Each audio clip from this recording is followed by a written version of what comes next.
السلام علیکم. دس از ماہرہ مستقیم فرام سول ہیلنگ کنسلٹنسی. میں آپ سب کو خوش آمدید کہتی ہوں. اور آج جس ٹاپک پر ہم بات کرنے جا رہے ہیں وہ ہے اینزائٹی. اس سے متعلق آپ کے جو بھی کوشچنز اور کوئریز ہیں وہ آپ کامنٹ باکس میں نیچے پوچھ سکتے ہیں.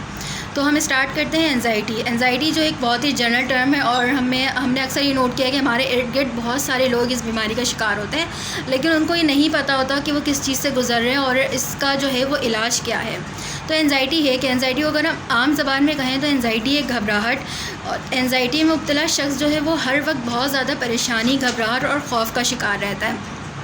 ان کا جو دماغ ہے ان کو وہ ہر وقت یہ سگنل اور میسیج پہنچا رہا ہوتا ہے کہ آگے خطرہ ہے اور آگے فیوچر میں ان کے ساتھ کچھ برا ہونے جا رہا ہے.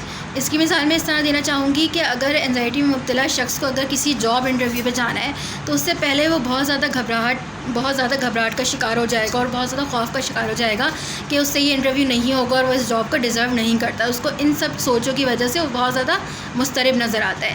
اسی طرح اگر اس کی اینزائٹی میں مبتلا شخص کی اگر کوئی پریزنٹیشن ہے اسکول لائف میں یا کالج یا یونیورسٹی لائف میں، تو اس کو وہاں بھی اپنے آپ کو ہینڈل کرنے میں بہت زیادہ پریشانی کا سامنا کرنا پڑتا ہے. اس سے پریزنٹیشن نہیں دی جاتی.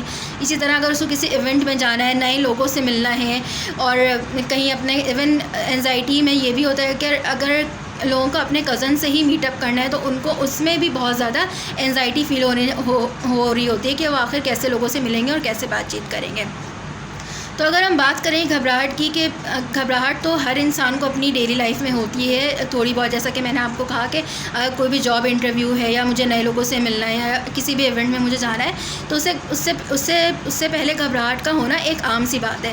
لیکن بات یہاں یہ آتی ہے کہ ایک چیز جو لمٹ میں ہے وہ، اور جو روزمرہ کے ہمارے کام میں دخل اندازی نہیں کرے وہ چیزیں صحیح ہوتی ہیں. لیکن جب بھی کوئی چیز شدت اختیار کر جائے تو وہ ایک بیماری کی شکل میں آ جاتی ہے. اینزائٹی میں بھی یہی ہوتا ہے کہ جو ایک اینزائٹی میں جو مبتلا شخص ہوتا ہے اس کو ہر وقت ہی یہ پریشانی رہتی ہے اور خوف رہتا ہے کہ میرے ساتھ کچھ برا ہونے جا رہا ہے اور میں اگر کوئی بھی کام کروں گا تو اس کے نتائج جو ہیں وہ غلط نکلیں گے، جس کی وجہ سے اس کی سوشل لائف بھی جو ہے وہ بہت ہی زیادہ اثر انداز ہونا شروع ہو جاتی ہے. وہ لوگوں سے ملنا جلنا بند کر دیتا ہے ایسا شخص. تو اس کی وجہ سے لوگ اس سے خود بھی کٹنا شروع ہو جاتے ہیں، اور جو اینزائٹی میں مبتلا شخص ہے وہ بھی بہت لوگوں سے کٹنا شروع ہو جاتا ہے، کیونکہ اس میں اتنی ہمت ہی باقی نہیں ہوتی کہ وہ اپنی سوشل لائف کو صحیح کر سکے.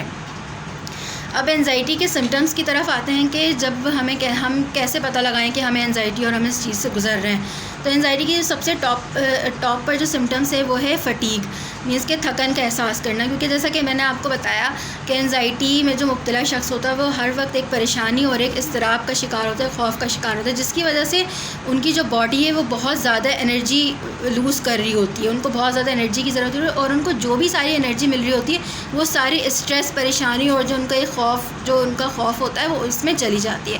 تو جس کی وجہ سے وہ ہر وقت تھکن ان کو محسوس ہوتی ہے. ان کے سر میں اکثر درد رہنے لگتا ہے، اور اسی وجہ سے جب وہ ہر وقت ایک سوچ میں رہتے ہیں، ایک پریشانی اور خوف میں رہتے ہیں، جس کی وجہ سے ان کی نیند میں بھی بہت زیادہ خلل پڑتا ہے. اسی طرح دل کی دھڑکن کا بہت زیادہ تیز ہو جانا، پیٹ میں درد اٹھنا اور بار بار باتھ روم جانے کی حاجت محسوس کرنا، اور پسینے سے شرابور ہو جانا، اور بہت زیادہ پینک کرنا. جیسے اینزائٹی میں جو مبتلا شخص ہوتے ہیں، اگر ان کو آپ کہیں کہ آپ کسی نئے ایونٹ میں جا رہے ہیں یا نئے لوگوں سے ملنا ہے تو وہ بہت زیادہ پینک کرنے لگتے ہیں اپنی اینزائٹی کی وجہ سے. تو یہ سب اینزائٹی کے سمٹمس ہیں. اور اسی طرح جب اینزائٹی کے پیشنٹس میں جب فٹیگ دیکھا جاتا ہے تو دوسری طرف مسل ٹینشن بھی دیکھا جاتا ہے کہ ان کے جو مسلس ہیں وہ بہت زیادہ ٹینس ہونے لگتا ہے، کیونکہ ان پہ ہر وقت ان کا جو برین ہے وہ ایک کشمکش کی حالت میں ہوتا ہے کہ ان کو یہ خطرہ لگا رہتا ہے کہ ان کے ساتھ کچھ برا ہونے جا رہا ہے. اب ہم آتے ہیں اینزائٹی کے ٹریٹمنٹ پر کہ جب ہمیں پتہ لگ جائے کہ ہمیں اینزائٹی ہے تو ہم اس کا علاج کس طرح کر سکیں تاکہ ہم ایک بہتر لائف گزار سکیں. تو اینزائٹی کی ٹریٹمنٹ کے لیے جو ہے وہ سائیکالوجسٹ سے مشورہ لیا جاتا ہے، اور ماہر نفسیات جو ہوتے ہیں وہ سائیکو تھیراپی کے ذریعے وہ ٹیکنیکس یوز کرتے ہیں جس سے اینزائٹی کے سمٹمز بہت حد تک کور ہو جاتے ہیں، اور جس سے کافی ریسرچ سے بھی یہ ثابت ہوا ہے کہ سائیکو تھیراپی جو ہے وہ بہت ہی افیکٹو ثابت ہوتی ہے اینزائٹی کے ٹریٹمنٹ کے لیے. اس کے بعد جب یہ ہے کہ جب کسی کی اینزائٹی بہت شدت اختیار کر لیتی ہے تو سائیکیٹرسٹ جو ہیں وہ ڈفرینٹ میڈیسنس کے تھرو بھی جو ہے ان کا علاج کیا جاتا ہے، جن میں اینٹی ڈپریسنٹ شامل ہیں. Thank you.